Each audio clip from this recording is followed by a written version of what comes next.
అట్లాగే వాళ్ళ భర్త గారు వెంకటరెడ్డి గారు, అట్లాగే హరికృష్ణారెడ్డి గారు, వెంకటరామరెడ్డి గారు, అశోక్ రెడ్డి గారు, చైతన్య గారు, ఇట్లా ఎవరెవరైతే సోషల్ మీడియా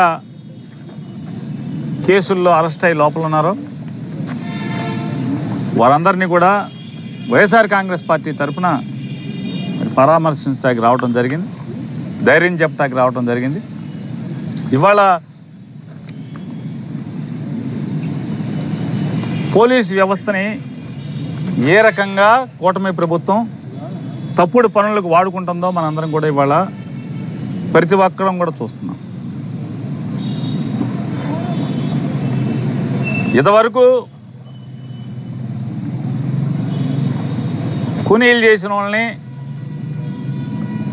దోపిడీలు చేసిన వాళ్ళని కొడితేనే తప్పని పోలీసుల్ని ప్రజా సంఘాలు, మానవ హక్కుల సంఘాలు తప్పులు పట్టాయి. కానీ ఇవాళ రాజకీయ కక్ష సాధింపు జగన్మోహన్ రెడ్డికి అండదండలుగా ఈనాడు, జ్యోతి, మరో 10 చంద్రబాబు తొత్తులుగా పనిచేస్తున్నటువంటి టీవీ ఛానల్స్ అన్నీ కూడా వాళ్ళు చిమ్మేటువంటి విషాన్ని అధిగమిస్తూ తిరిగి ఆ విషాన్ని పటాపంచులు చేసి వాస్తవాల్ని ప్రజలకు చెప్పడం, ఈ పాలకులు చేస్తున్నటువంటి ప్రజా వ్యతిరేక పాలనని నిలదీస్తున్నటువంటి ఈ సోషల్ మీడియా కార్యకర్తలందరినీ కూడా నిర్వీర్యం చేయాలి, కొట్టాలి, తప్పుడు కేసులు బనాయించాలి, తద్వారా వీళ్ళందరినీ కూడా నిర్వీర్యం చేయాలని చెప్పనేటువంటి తప్పుడు ఆలోచనతో చంద్రబాబు నాయుడు గారి యొక్క నాయకత్వంలో జరుగుతున్నటువంటి దుశ్చర్యలంతా కూడా మనం చూస్తున్నాం. ఒక్కొక్క మనిషి మీద 10 కేసులు, 5 కేసులు. వీళ్ళందరూ ఎవడో కూడా హ్యాబిచువల్ అఫెండర్స్, తప్పుడు పనులు చేసేవాళ్ళు ఎవరు కాదు. వీళ్ళు వాళ్ళకున్నటువంటి విజ్ఞానంతో పోస్టులు పెడుతున్నాడు. ఇవాళ లోపల కుర్రోడు ఉన్నాడు, అశోక్ రెడ్డి అని చెప్పని, నిజామాబాద్ 2015వ సంవత్సరంలో పెట్టిన పోస్టుకి ఇవాళ ఎన్ని సంవత్సరాలు, 9 సంవత్సరాల తర్వాత అతని మీద రంపచోడవరంలో కేసు, 2015వ సంవత్సరంలో పెట్టిన పోస్ట్కి రంపచోడవరంలో కేసు, ఇంకో చోట కేసు, ఇంకో చోట కేసు, ఇవాళ 5 కేసులు పెట్టి అతన్ని తీసుకొచ్చి ఈ గుంటూరు జైల్లో, జిల్లా జైల్లో పెట్టారు. నిజామాబాద్లో జగన్ అభిమాని అతను, ఇక్కడ ఓటు లేదు, రాజకీయాలు లేవు. అంటే ఏ రకంగా అంటే 9 సంవత్సరాల తర్వాత ఆ పోస్ట్ మీద ఇవాళ 4-5 కేసులు పెట్టి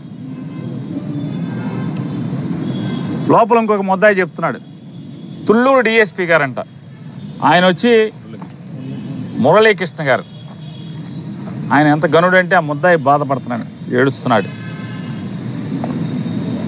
బూటుకాలతో ఎగిరి తన్ని, లంజా కొడక జగన్ గాడు మీరందరూ కలిసి అన్న చంద్రబాబు పీకుతారా, ఇదే భాష. తుళ్ళూరు డిఎస్పీ అతను వచ్చింది ఎక్కడికి వచ్చాడు, ఇక్కడ గుంటూరు పోలీస్ స్టేషన్కి వచ్చాడు. కావాలంటే సీసీ ఫుటేజీలు కావాలంటే ఛాలెంజ్ చేస్తున్నాం. లాలాపేట పోలీస్ స్టేషన్కి వచ్చాడు. లాలాపేట పోలీస్ స్టేషన్లో ముద్దాయిలను కూర్చోబెడితే అక్కడి నుంచి తుళ్ళూరు డిఎస్పీ ఆ స్టేషన్కి వచ్చి తన్ని జగన్మోహన్ రెడ్డి గారిని పచ్చి దుర్భాషలాడుతూ, వీళ్ళని తిడుతూ, కులం పేరుతో తిడుతూ, కులం పేరుతో, రెడ్డి కులం పేరుతో తిడుతూ, జగన్ని తిడుతూ, పచ్చి బూతులు తిడుతూ, ఏరా చంద్రబాబుని మీరు పీకుతారేమన్నా అని చెప్పని నేను అంతవరకు ఆగుతున్నా. ఇంకా చాలా పీకుతారా అని మాట్లాడాడు. ఇంకా ముందు మాటలు ఉన్నాయి. అంటే పోలీసులు ఏ రకంగా దిగజారి ప్రవర్తిస్తున్నారో మనం ఒకసారి గమనించమని ప్రజలందరినీ కూడా కోరుకుంటున్నాను, ఈ ప్రపంచాన్ని కోరుకుంటున్నాను. నిన్న చూసాం, ఆయన గోత్రికుడు అనుకుంటా, ఒక పోలీస్ ఆఫీసర్ గారు ఆయన చెప్తున్నాడు. ఏం చెప్తున్నాడు, ఈనాడు రాంబాబు అని కూడా చెప్పారు, అరబ్ దేశాల్లో అయితే అవి చేసేవాళ్ళు ఇవి చేసేవాళ్ళు అని. చాలా దేశాల్లో కడప పోలీసులు చేసినట్టు చేస్తే ఈ పాటికి మిమ్మల్ని అందరినీ ఉరేసేవాళ్ళు. చాలా దేశాల్లో తప్పుడు కేసులు పెట్టి చట్ట వ్యతిరేకంగా అరెస్టులు చేసి కోర్టుకు తీసుకురాకుండా కొడుతాం అంటే బొయ్యిలు ఇరిగేట్టుగా కొట్టి మీరు ముసుగులేసి తీసుకొస్తే కనుక ఈ సోషల్ మీడియా కేసులకి చాలా దేశాల్లో ఉరిశిక్షలు వేసే చట్టాలు కూడా ఉన్నాయి. మరి ఇట్లాంటి వాళ్ళు ఉరి కూడా వేసేవాళ్ళు కదా, అది కూడా నేర్చుకోవాలి కదా. అరబ్ దేశమే కాదు, ఈ దేశాలు కూడా వెళ్ళి రావాలి. డిఐజీ గారు ఆయన చెప్తాడు పురాణాలు. ఈ వీళ్ళందరూ అండి ఈ సోషల్ మీడియా వాళ్ళు, వీళ్ళు వైసీపీకి పనిచేసేవాళ్ళు యజ్ఞం జరుగుతుంటే అంటే మహామునులు యజ్ఞం చేస్తుంటే కుండలతో రక్తాన్ని శివుని నెత్తుర్ని పోసేటువంటి రకాలండి వీళ్ళు అంటున్నాడు. ఆయన ఎంత ఫీల్ అయిపోతున్నాడు. గోత్రికుడు కదా, ఎవరు యజ్ఞం చేస్తున్నారు, ఏం యజ్ఞం చేస్తున్నారు, ఎవడ విషం పోస్తున్నారు. చంద్రబాబు నాయుడు పచ్చి దగాగా మోసం చేస్తుంటే నిన్న బడ్జెట్ పెడితే బడ్జెట్లో రాగి కానీ దేనికి ఇవ్వలేదు. ఆయన చెప్పిన హామీలకి సూపర్ 6 అని ఒకటి చెప్పి ఓట్లు అడిగాడు. షణ్ముఖ వ్యూహాన్ని ఇంకోటి ఓట్లు అడిగాడు. ఊ అంటమే కానీ షణ్ముఖ వ్యూహం అంటమే కానీ ఈ 6 హామీలకి మరి ఇక్కడ అసెంబ్లీలో కూడా ఊ అనాలిగా డబ్బులు పెట్టలేదండి చంద్రబాబు నాయుడు మన షణ్ముఖ వ్యూహానికి అని చెప్పని. మరి వాళ్ళు దగా మోసం చేస్తుంటే అది యజ్ఞంగా కనపడుతుంది మన డిఐజీ గారికి.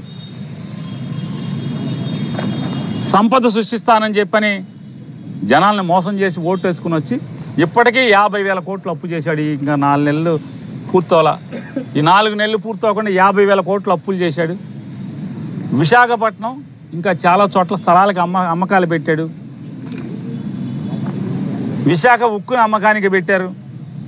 ఇంత చీటింగ్ చేసి 420 వ్యవహారాలు చేసేటువంటి ప్రభుత్వం వాళ్ళదైతే వాళ్ళు యజ్ఞం చేయటం ఏంటి? డిఐజీ గారికి యజ్ఞం చేసినట్టు కనపడతాం ఏంటి? వాళ్ళు చేసే పాపాలు కదా. ఆయనకి యజ్ఞాలు అంటే మామూలుగా ఆయన రిజైన్ చేసేసి వచ్చి నుంచుంటే బాగుంటుంది కదా. ఇట్లాంటి అధికారులు అంత దురదే మీకు ఉంటే కనుక, అంత రాజకీయ దురదే ఉంటే, అంత జల్లుంటే దమ్ముగా రండి, సభ్యత్వం తీసుకోండి, పోటీ చేయండి. మీ ఇష్టం వచ్చినట్టు ఛానల్ మాకులాగా కూర్చుని చంద్రబాబు మేము వాగుతున్నాం కదా, పవన్ కళ్యాణ్ మేము వాగినట్టు మీరు కూడా వాగండి. కాకి బట్టలు వేసుకుని ఎందుకు ఈ దురద మనకి? మరి విచక్షణ ఉండాలి కదా, చదువుకున్నారు కదా, విచక్షణ కదా. మీ గురువులు ఏం చెప్పారు? విచక్షణ మరిచి హద్దు దాటి భాష మాట్లాడటం, తప్పుడు కేసులు పెడతాం. ఎన్ని కేసులు పెడతాం? ఒక్కొక్క మనిషి మీద 5 కేసులు 6 కేసులు, ఆ ఊరు ఈ ఊరు ఆ ఊరు. టీడీపీ వాళ్ళ మీద పెట్టరా?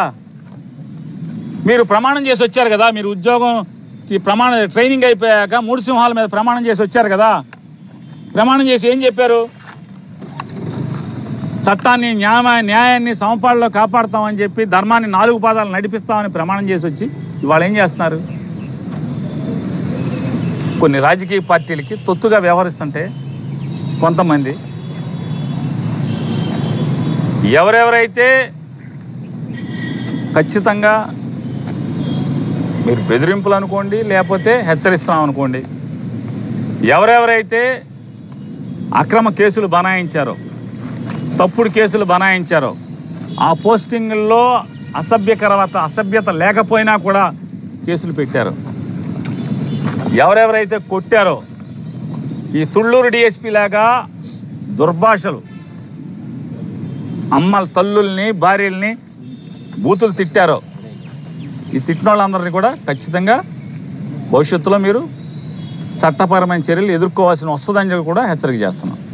పథకం ప్రకారం ఎక్కువ కేసులు కట్టడం, లోపల పంపడం, తర్వాత బెయిల్ రాకుండా బెయిల్ అడ్డుకోవటం. అంటే కొత్తగా మోడీ గారి ప్రభుత్వం ఇండియన్ పెనల్ కోడ్ని మార్పులు చేస్తూ భారత న్యాయ శిక్షా స్మృతి అని చెప్పిన ఒకటి బిఎన్ఎస్ చట్టం తీసుకొచ్చి, ఆ చట్టంలో భాగంగా ఏంటంటే దానిలో 111 అనే ఒక సెక్షన్ పెట్టి, ఆ సెక్షన్లో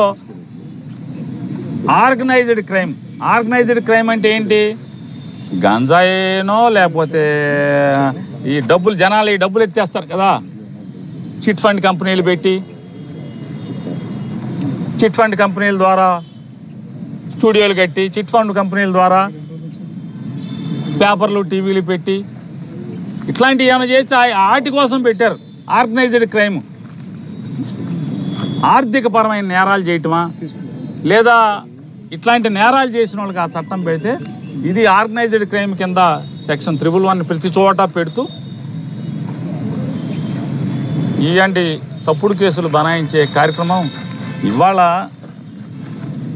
ఎక్కాలు నువ్వు నేర్పిస్తే ఎక్కాలతో ఆగదు కదా. చంద్రబాబు నాయుడు గారు, పవన్ కళ్యాణ్ గారు, మీరు ఎక్కాలు నేర్పిస్తాం మొదలెడితే ఇవాళ ఎక్కాలతో ఆగవయ్యి. రేపు వచ్చేప్పటికి ఎచ్చవేతలతో వస్తాయి, కంగారేం లేదు. మాట్లాడు, పని మంచి మాట్లాడు, మాట్లాడు, వేరే విషయం ఉందబ్బా.